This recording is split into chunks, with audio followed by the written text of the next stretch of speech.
नमस्कार दोस्तों, आपका स्वागत है। आज की जो कहानी है जिसका संदर्भ दोस्तों डॉक्टर वाइन विज जी की किताब मिरेकल हैपन्स इससे लिया गया है।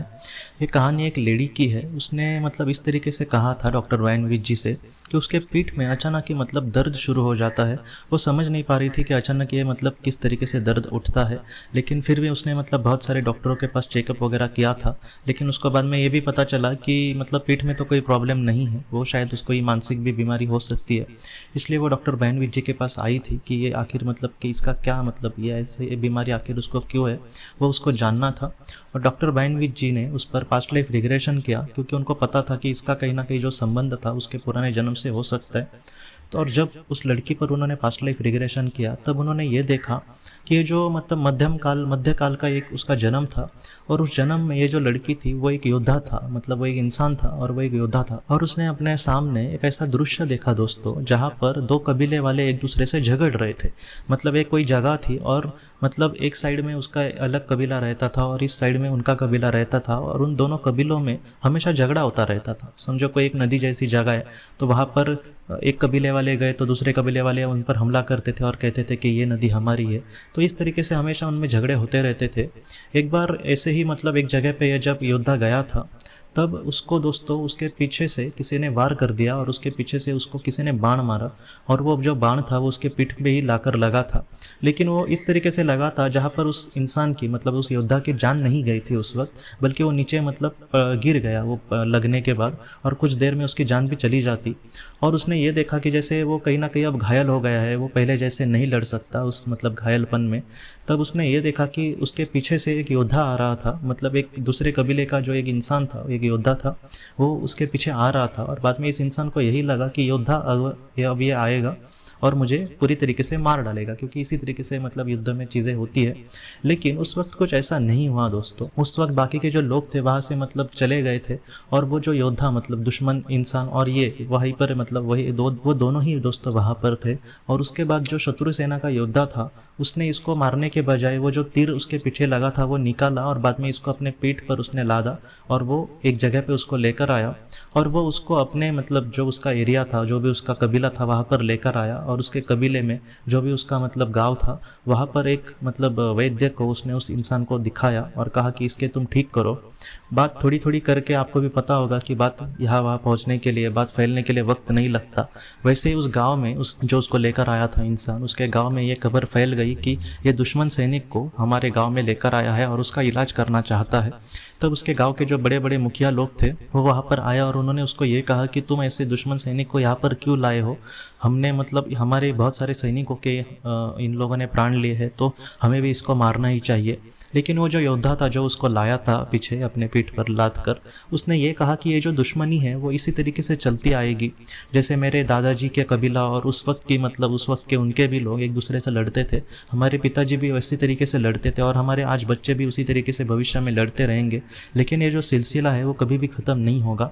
इसलिए अच्छा यही है कि हम कहीं ना कहीं एक दोस्ती का हाथ उनके सामने बढ़ा दे, और जिससे हम दोनों की जो दोस्ती हमेशा जो दुश्मनी है वो दोस्ती में बदल जाएगी। और जो भी जो पेड़ पौधे हैं या फिर जो नदियाँ हैं, हम सब उसका कहीं ना कहीं उपभोग ले। हम जितना हो सके एक दूसरे की सहायता करें और एक दूसरे का हाथ पकड़कर अगर आगे चले, तो हम अपने इस तरीके से दुश्मनी ख़त्म कर सकते हैं, जिससे हमारे भी सैनिकों का मरना कहीं ना कहीं बंद हो जाएगा, जो हमेशा चलता रहता है।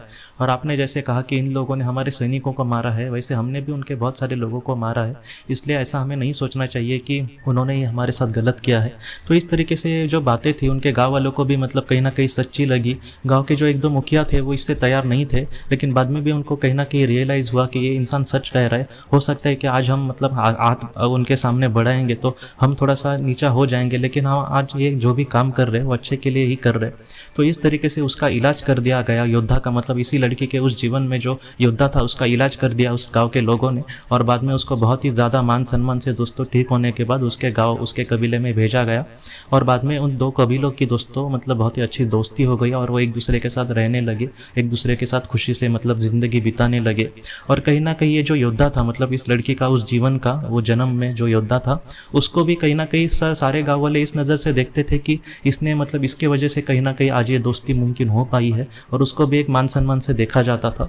तो इस तरीके से दोस्तों ये कहानी दिखी। और बाद में वो जो लड़की थी वो मतलब पहले तो घाव जैसे हमें लगता है तब बुरा लगता है, लेकिन कैसा है कि वो लड़की का मतलब हमेशा उसका घाव के वजह से कहीं ना कहीं उसको एक अच्छा दर्जा मिला था लोगों के सामने। तो वो हमेशा कहीं ना कहीं जैसे हम गहने को दिखाने की कोशिश करते हैं, वैसे ही वो मतलब जो घाव था उसको एक गौरव का मतलब एक अभिमान लगता था कि नहीं, इस घाव की वजह से आज दोनों गाँव में मतलब एक अच्छा मतलब भाईचारा चल रहा है।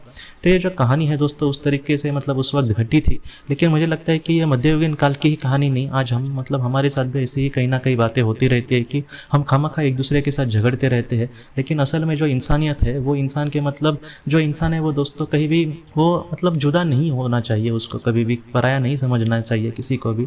जितना हो सके उसी मतलब भगवान ने हमें निर्माण किया है, जिसको उसने भी निर्माण किया है, इसलिए हमें एक दूसरे के साथ मतलब कभी भी ऐसा भेदभाव नहीं करना चाहिए। जितना भी कोई भी कितना भी हो, लेकिन हमें उसका अपना समझकर अपने जीवन में आगे बढ़ना होगा। इस तरीके से कहीं ना कहीं उस महान योद्धा की उस मतलब योद्धा को भी उसने इस जीवन में ऐसा पहचाना नहीं कि वो आखिर कौन था उस वक्त इस तरीके से सोचने वाला, अच्छे विचार रखने वाला, लेकिन कहीं ना कहीं वो बहुत ही पवित्र आत्मा भी हो सकती है दोस्तों। तो इस तरीके से हमें अपने जीवन में दोस्तों हमें कभी भी किसी से भेदभाव नहीं करना चाहिए और कभी भी किसी के साथ बुरा व्यवहार नहीं करना चाहिए। तो दोस्तों हम अपनी अगली वीडियो में किसी नए विषय को लेकर मिलेंगे। तब तक आप अपना, अपने परिवार।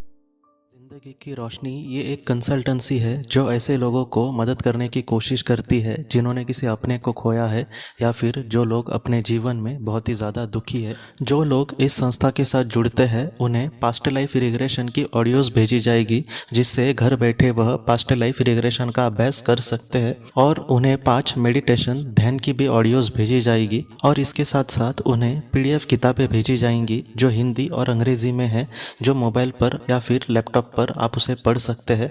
और 10 ऑडियो बुक्स भी आपको भेजी जाएंगी। तो दोस्तों अगर आप इस संस्था के साथ जुड़ना चाहते हैं तो कृपया इस नंबर पे व्हाट्सएप मैसेज करें। आपका बहुत बहुत धन्यवाद।